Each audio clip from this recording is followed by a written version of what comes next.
I have a surprise for you. I baked your Granny Stella's plum pudding. Oh, you didn't? I did. So awesome. Thank you so much. Oh my God, I can smell it.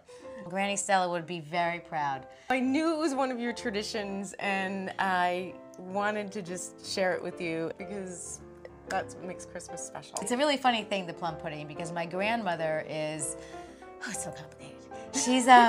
She is half Italian, half Portuguese, was born in British Guiana, married an Englishman, and moved to Brazil. So, you know, we have a lot of different traditions mixed in, but my grandmother, she always makes everything. You know, she starts all the way in October, starting to make, she makes pineapple preserves and marmalade, etc. Oh. And then on Christmas, she lights the plum pudding, and then we all have to, it gets passed over everybody's heads. And then we make a wish.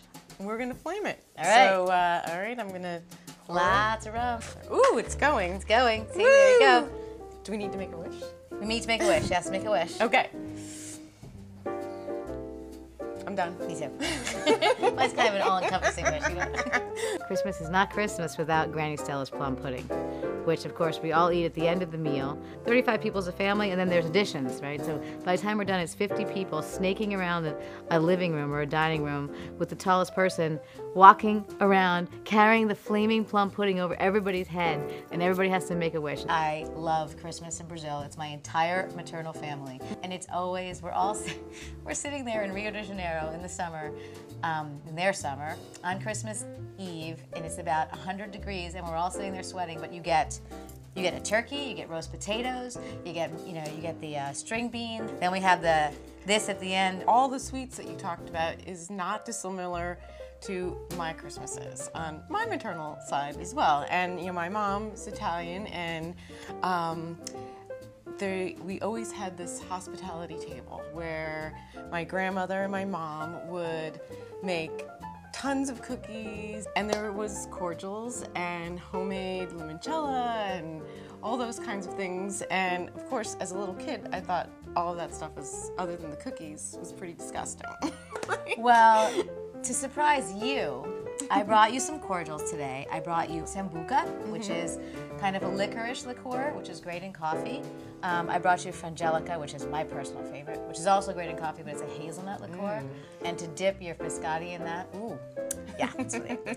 And then what I did was, I have a friend who actually makes the limoncello, the limoncello, and an orangecello, and a grapefruit cello. Okay. But the limoncello I thought would be really cool because that's part of, you know, well, the only kind of lemons we use in Brazil are limes. The limoncello, of course, the most important one, or the limoncello, or the orangecello, those are all so wonderful to have with a little cookie. So, you know, the citrus ones with a very plain sugar cookie, which sugar cookies are never plain, but they're always so good. But, you know, between the little citrus and the tartness that goes so well with that sweetness in the cookie, they really kind of bring each other up a little bit. Can you explain to me a little bit about how homemade limoncello comes into being, or is that? Well, it's, you know, I'm not going to get into the secret recipe because of course I don't know it, but you know, you have to pick very specific fruits. You know, they have to be they have to be really good, not only on the inside, full of the juice itself, but also the zest, which is the outside, which gives it that, you know, the citrus, that extra tang, and then you have to add the alcohol, and of course you should use a decent alcohol,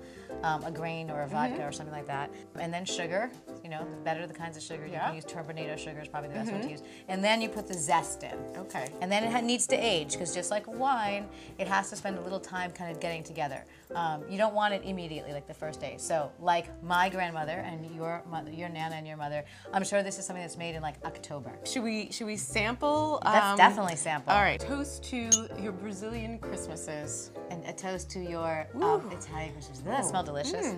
I feel like I'm transported to the tropics when I'm smelling it.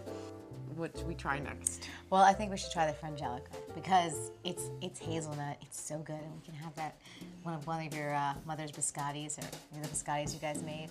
And would you dunk it? Oh, I would absolutely. Of course. So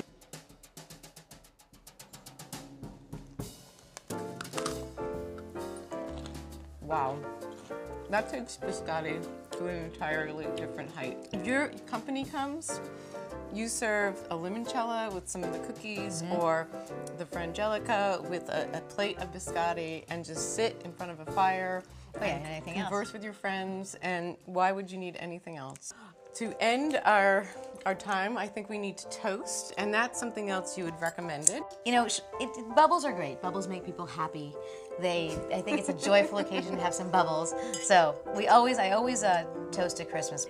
Merry Christmas Merry to my Christmas. friend. Cheers. Thank you so much for making my plum pudding for me. It's so exciting. And you're so welcome, and thank you for sharing all the limoncello, which would be something from my family tradition that I now can revive, because it was really a wonderful treat.